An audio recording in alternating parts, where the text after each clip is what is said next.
Mes amis, je vous ai téléporté ici pour quelque chose de très important. Mais qui êtes-vous déjà? Mes chers amis, l'un d'entre vous dispose d'un pouvoir qu'il ne connaît pas. C'est vrai que la question qui êtes-vous se pose en effet. Mes très chers amis, Est-ce que vous aussi vous avez remarqué que vous n'êtes pas son ami? je vais vous demander de faire quelque chose de très simple.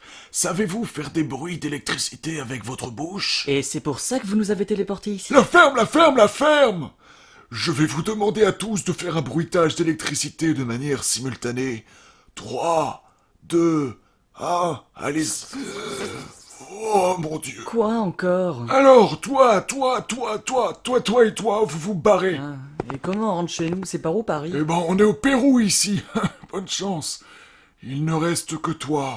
Hélas oui. Tu disposes de grands pouvoirs. Monsieur, j'ai un travail, il faudrait que j'y retourne là. Et tu apprécies ton travail? Non, pas du tout, je déteste ma vie, mais... Alors fais le vide dans ton esprit. Retirez vos mains de mes tempes, s'il vous plaît. Maintenant que ton esprit est vide, refais le bruitage. Oh, bordel. Je n'arrive pas à le croire. Tu es l'élu de la prophétie. Quoi? Quelle prophétie? Pourquoi faut toujours qu'il y ait une prophétie? Comment t'appelles-tu? Stéphane Howard. Stéphane, j'en étais sûr. C'est écrit dans la prophétie, ça aussi? Non, mais par contre, quel emploi exerces-tu? Je suis comptable Comptable intérimaire. intérimaire, je le savais. La prophétie le disait. Ah bah ça me trouve le cul. Et moi donc? Je m'appelle Carabis, et toi? Bah, Stéphane? Stéphane, je le savais. Oui, non mais là c'est... Stéphane, tu disposes en toi d'un très grand pouvoir que très peu d'individus sur Terre possèdent. Celui d'avoir une vie chaque jour un peu plus triste? Non, en plus de celui-là. Je suis gâté par la nature. Tu disposes du méta, Stéphane. Ah, moi je suis plutôt musique électronique. Du pouvoir de l'humour, tu ne disposes pas. J'avais oublié, excusez-moi. Le méta est un pouvoir qui te donne beaucoup de facultés. As-tu compris comment elle fonctionne? J'avoue que j'ai pas eu la notice. Vide-toi la tête et pense à un élément comme le feu ou l'électricité et fais le bruitage avec ta bouche. D'accord, attendez. Bon, ça vient, bordel de merde! Ça va, attendez. Pas mal. Tu viens de cramer la maison d'un pauvre péruvien, mais c'est pas mal. Waouh, j'arrive pas à le croire. Et vous maîtrisez ce pouvoir aussi? Depuis plus de 83 ans, mon petit. Quel âge avez-vous? 82 ans. Tout semble convenir. J'ai appris à maîtriser ce pouvoir au maximum de mes capacités, cependant, le méta ne donne pas la même puissance à tout le monde.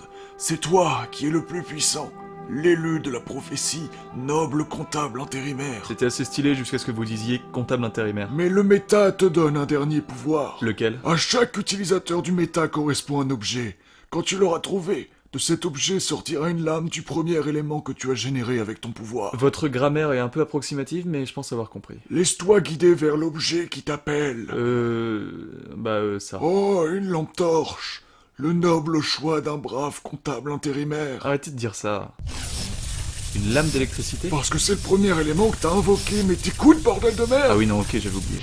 On l'utilise généralement si on veut tuer des non-utilisateurs du méta, mais tu l'utiliseras sans doute assez peu. Ok, très bien. Pourquoi m'as-tu dit tout à l'heure que tu avais une vie de merde? Disons que ma femme m'a quitté il y a 3 ans, je me suis retrouvé seul dans un petit appart avec mon labrador. J'ai des retards de paiement dans mes factures parce que je suis à découvert, et la semaine dernière, un dégât des eaux a causé pas mal de dégâts chez moi. Et en plus, mon labrador a une sale maladie et il va peut-être pas s'en tirer. Oh, une sacrée vie de merde, en effet. Et c'est tout ce que vous trouvez à dire? Le méta te permettra de trouver la paix intérieure et d'être en harmonie avec les autres. Oui, enfin bon, c'est pas lui qui paiera mes factures. Ces souffrances ne doivent pas te faire mal utiliser le méta. Comment on pourrait mal l'utiliser? Vois-tu, je vais t'enseigner le méta en ce qu'il a de sage et de la façon dont l'utilisent les chevaliers du méta. Mais il existe un côté quand même assez sombre, en tout cas pas très clair du méta. Ah d'accord, et ça c'est pas bien du coup. Non, non, non! Ces individus ne vivent que pour eux-mêmes et sont remplis de haine. Si tu fais comme eux, je t'exploserai la gueule. Ah d'accord, c'est plus clair. Donc il y a une façon positive de l'utiliser et une façon négative. En réalité, c'est plus nuancé et les pouvoirs que te donne le méta ne sont pas les mêmes en fonction de la raison pour laquelle tu l'utilises. T'as compris maintenant? Ouais, je crois. Vois-tu, Stéphane, si je cherchais l'élu, c'est pour vaincre un maître sombre du méta. Vous savez très bien qu'il va falloir m'expliquer, dépêchez-vous. Toi seul peux le vaincre du fait de ta puissance. Il utilise le côté quand même assez sombre, En tout cas pas très clair du méta, ouais, j'ai compris. ouais. Et il essaye de faire croître ses pouvoirs depuis des années pour dominer le monde. Il se nomme le Maître Camo. Et donc je dois le détruire? J'attends de toi que tu lui exploses la gueule. Ah oui, d'accord. Je vais t'entraîner une semaine et tu iras le combattre. Bon bah, on dit qu'on fait comme ça.